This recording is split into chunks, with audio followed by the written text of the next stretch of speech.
며칠째 이어지는 찜통 무더위로 취약계층의 삶이 더 힘들어지고 있습니다. 이들을 위한 무더위 쉼터도 정보를 알지 못하거나 몸이 불편해 제대로 이용하지 못하고 있습니다. 더위로 인한 가축 폐사를 막기 위해 축사의 냉방기와 환풍기 사용이 늘면서 과열 등으로 인한 화재도 잇따르고 있습니다. 바닷물 온도도 심상치 않습니다. 지난해 고수온으로 인한 악몽이 되풀이되지 않을까 어민들의 걱정이 커지고 있습니다. 열사병과 같은 온열 질환 예방법과 대처법을 알아봤습니다.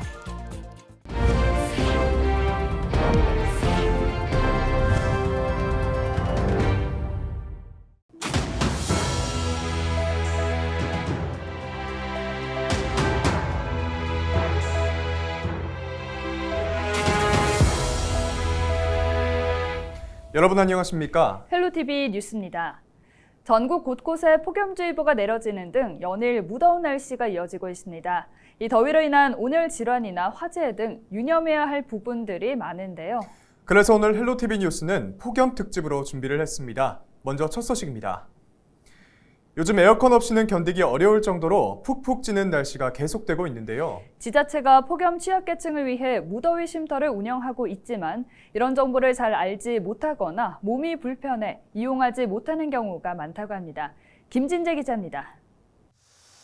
서울 은평구 노후주택가에서도 가장 끄트머리에 위치한 곳. 이 집에서 50년 가까이 살고 있는 80대 노인은 매년 여름이면 걱정이 앞섭니다. 가뜩이나 집이 더워 여름철에 밤잠을 설치는데 최근에는 허리 수술까지 받아 외출도 어려워졌습니다. 얼마나 더운지 몰라. 그러니까 나중에는 뒤에 가서 호수 빙겨가지고 여기다 지붕에다 물도 빙기고 별길을 다 해요. 더우면 저녁에 잠이나 자지나 이리 갔다 나갔다 들어가 나가면 모기가 천지고. 매일 35도를 오르내리는 날씨. 공원 의자 곳곳에는 부채질하는 노인들이 앉아 있습니다. 더위를 피해 야외 그늘을 찾아 나온 겁니다. 한국보건사회연구원 연구에 따르면 노인과 저소득층의 약 3분의 2는 비용 문제로 에어컨을 이용하지 못한다고 답했습니다. 특히 폭염은 건강에도 악영향을 끼치는데 정신질환을 앓는 노인의 80% 이상은 더위 때문에 건강 악화를 경험한 것으로 나타났습니다. 이 때문에 각 지자체는 여름철마다 무더위 쉼터를 운영하고 있습니다. 냉방시설이 갖춰진 경로당과 복지관, 주민센터 등을 주민들에게 개방해 더위를 피할 수 있게 하는 겁니다. 하지만 이용하는 사람들만 이용할 뿐 여전히 집과 공원을 전전하는 사람들이 적지 않습니다.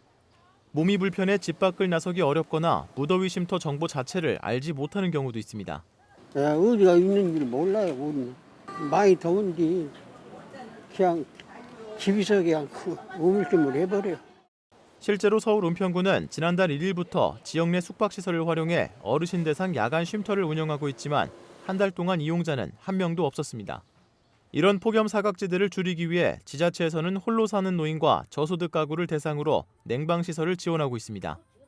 저소득 독거 어르신들에게 그 창문형 에어컨 92가구에 설치를 하였고, 그리고 풍기 겸 여름 이불 800개와 그리고 선풍기 480대를 저소득 어르신들에게 지원하였습니다. 올해 질병관리청 온열질환 응급실 감시체계 운영 결과 지난 2일까지 전국에서 발생한 온열질환자는 1,074명으로 집계됐습니다. 헬로티비 뉴스 김진재입니다.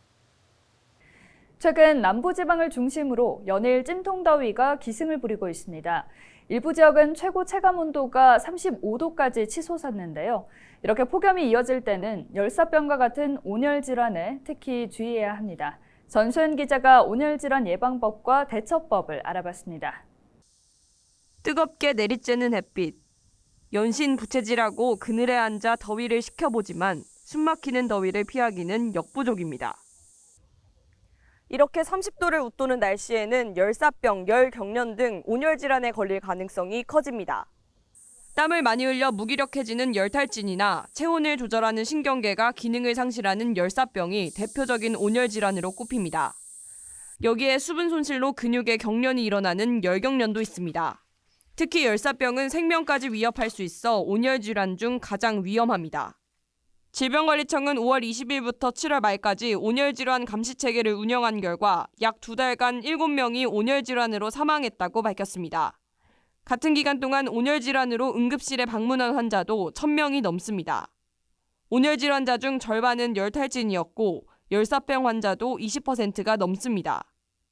온열 질환 예방을 위해서는 너무 더운 환경의 노출을 피하시는 것이 제일 중요하시겠고요. 탈수가 되지 않도록 충분한 수분을 드셔주시는 것이 매우 중요한데요. 온열 질환 환자가 발생했을 때 빠르게 대처하는 것도 중요합니다. 그늘진 곳에 평평한 곳에 눕힌 뒤에 의복을 제거하신 후 분무기로 온몸에 물을 뿌린 뒤에 부채질을 하면서 체온을 낮추시고 119에 신고해 주시면 됩니다. 당분간 30도가 넘는 무더위가 이어질 것으로 전망되는 가운데 여름철 건강 관리에 각별한 주의가 필요해 보입니다. 헬로티비 뉴스 전소연입니다. 가축을 키우는 농가에서도 폭염과의 힘겨운 사투를 벌이고 있는데요. 그런데 더위를 식히려다 오히려 화재가 발생하는 경우가 잇따르고 있습니다. 축사의 냉방시설과 환풍기 사용이 늘면서 전기 누전이나 합선, 과열 등 화재 위험도 높아진다고 하는데요. 피해 예방법을 살펴봤습니다. 정선영 기자입니다. 축사에서 시뻘건 불길이 치솟고 연기가 밤하늘을 뒤덮었습니다. 지난 5월 충남 부여의 한 돈사에서 불이 나 축사 7동이 타고 돼지 1,800마리가 폐사했습니다. 경기 양평의 한 돈사에서도 지난달 화재로 돼지 2,400여 마리가 폐사해 수십억 원의 재산 피해가 발생했습니다. 모두 보온 등이나 환풍기가 과열되는 등 전기적 요인 때문에 일어난 화재였습니다. 지난해 전국에서 발생한 축사 화재는 399건으로 이 가운데 74%는 전기적 요인과 부주의가 원인으로 조사됐습니다. 여름철엔 폭염으로 인한 가축 폐사를 막기 위해서 냉방과 환기시설 사용이 늘게 되는데요. 그만큼 화재 위험도 높아 각별한 주의가 필요합니다. 축사 화재를 예방하기 위해선 낡은 콘센트와 플러그는 새 것으로 교체하고 전선 피복 상태와 누전 차단기 작동 여부를 수시로 점검해야 합니다. 전기기구 주변의 먼지나 거미줄은 주기적으로 제거하고 응급 상황에 대응할 수 있도록 축사에 소화기를 비치해 두는 것이 좋습니다. 축사 시설은 특히 여름철 습기가 많고 전열기구 사용이 많아 누전 등 전기적 요인에 의하여 화재 발생 우려가 높습니다. 이에 낡은 전선, 콘센트 등은 허가받은 전기 설비 업자에게 교체하고 각종 차단기 작동이 잘 되는지 수시로 점검을 하여야 하며 특히 폭염 기간에 정전이 발생할 경우 짧은 시간 내 가축 폐사로 이어질 수 있기 때문에 전력량에 맞는 설비를 갖춰야 피해를 줄일 수 있습니다. 헬로티비 뉴스 정선영입니다.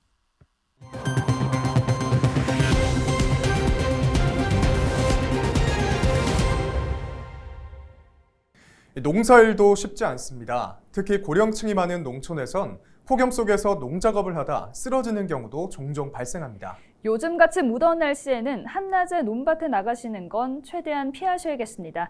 보도에 서희동 기자입니다. 경북 봉화군의 한 수박밭. 아침 일찍부터 차양막 설치 작업이 한창입니다. 한여름 무더위로부터 작물이 피해를 보는 것을 막기 위해서인데 뜨거운 햇살을 피해야 하는 것은 농민들도 마찬가지입니다. 오늘 밭일 몇 시부터 나오셨어요? 오늘 새벽 5시 나왔습니다. 새벽 5시요? 네. 왜 이렇게 일찍 나오셨어요? 아유, 낮엔 더 일을 뭐해요. 엄청 더워요, 요즘에. 한여름이라서. 시간이 흘러 정오가 가까워진 시각. 뜨거운 햇살에 금세 기온이 올라가며 잠시만 일해도 이마에 땀이 송골송골 맺힙니다. 현재 이곳의 온도는 30도 정도입니다. 조금만 움직여도 땀이 뻘뻘 흐르는데요. 하늘에서 내리쬐는 태양빛 그리고 땅에서 올라오는 열기가 합쳐지면서 체감 온도는 훨씬 높습니다. 제가 조금 전까지 일을 하면서 땅 가까이에 온도계를 들고 있었는데요.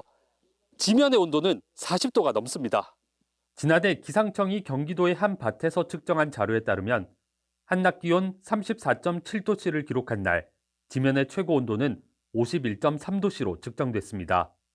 한낮의 지면 온도는 지상 1.5m 높이보다 5에서 18도씨 정도 더 높은 것으로 나타났는데 오후 5시에도 지면 온도는 40도씨 이상을 유지한 것으로 나타났습니다. 요즘 날씨가 많이 덥습니다. 오후에 하우스 작업 및 야외 작업을 삼가해 주시고 충분히 휴식을 취하시고 일터에 나가시기 바랍니다. 방송을 들은 농민들이 하나둘 쉴 곳을 찾기 시작합니다. 그늘에서 시원한 물을 마시거나 마을 회관에서 바람을 쐬기도 하고 누워서 지친 몸을 달래기도 합니다. 불볕더위 속에서 오랜 시간 농작업을 하면 두통과 어지러움, 의식 저하 등 온열 질환이 발생하기 쉬운데 특히 고령층은 더위를 체감하는 속도가 느리기 때문에 더욱 조심해야 합니다. 요즘같이 무더운 날씨에는 한낮에 농작업은 중단하고 새벽이나 해가 진 후 서늘해졌을 때 작업을 하셔야 합니다. 수시로 물과 이온 음료를 드시고 시원한 그늘에서 휴식을 취하여 열사병 등 온열 질환이 걸리지 않도록 하는 것이 중요하다고 하겠습니다. 만약 한낮에 농작업을 해야 한다면 비상 상황에 대비해 반드시 2명 이상 함께 움직여야 하고 15분 이상의 휴식 시간을 자주 가지며 수분 섭취를 충분히 해줘야 합니다. 헬로티비 뉴스 서유동입니다. 폭염이 기승을 부리고 있는 가운데 바닷물 온도도 심상치가 않습니다. 지난해 유례없는 고수온으로 큰 피해를 봤던 양식 어민들은 올해도 악몽이 되풀이되지 않을까 걱정이 가득한데요. 어민들은 바닷물 온도가 지금보다 1도만 높아져도 물고기들이 집단 폐사할 수 있는 상황이라고 합니다. 김영민 기자가 현장 취재했습니다. 조피볼락과 참돔 50만 마리를 키우고 있는 김현석 씨. 최근 바닷물 온도가 높아지면서 얼굴에는 근심이 가득합니다.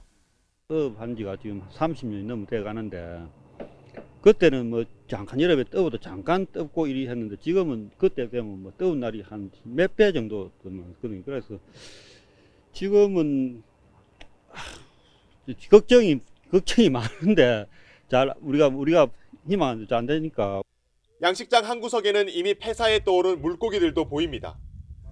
어민들은 물속 산소 농도를 높이기 위해 산소 발생기도 설치해보고 먹이 공급도 줄였습니다. 수온이 높아지면 물속의 산소 농도는 줄어드는데 물고기 폐사의 직접적인 원인이 되기 때문입니다. 어민들은 바닷물 순환을 원활하게 하기 위해 이렇게 오래된 그물망을 새 것으로 교체하는 작업도 하고 있습니다.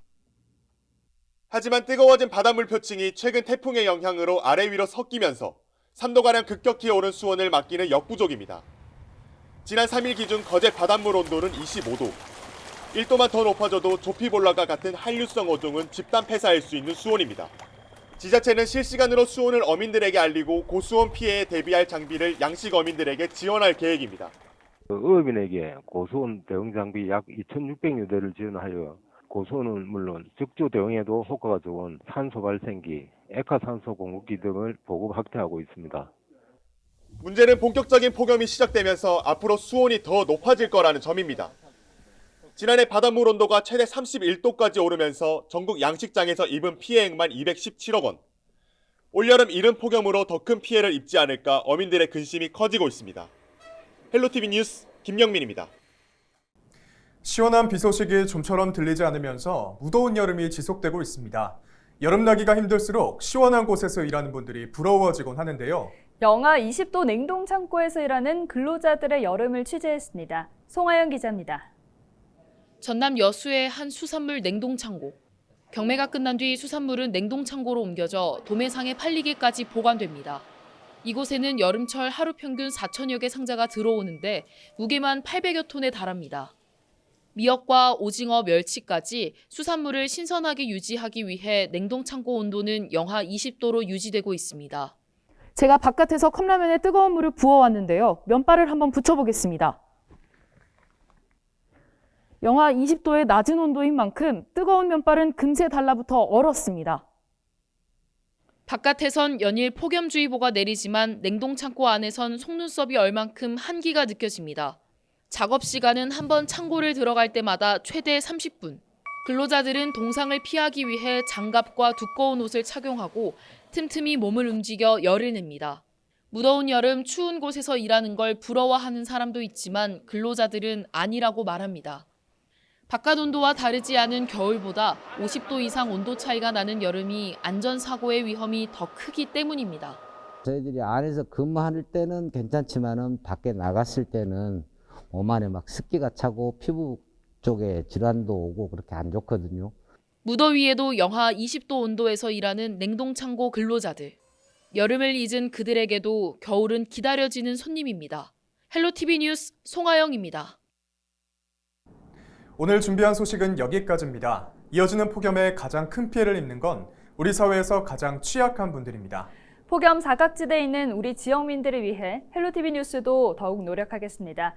이상으로 뉴스를 마칩니다. 함께해 주신 여러분 고맙습니다.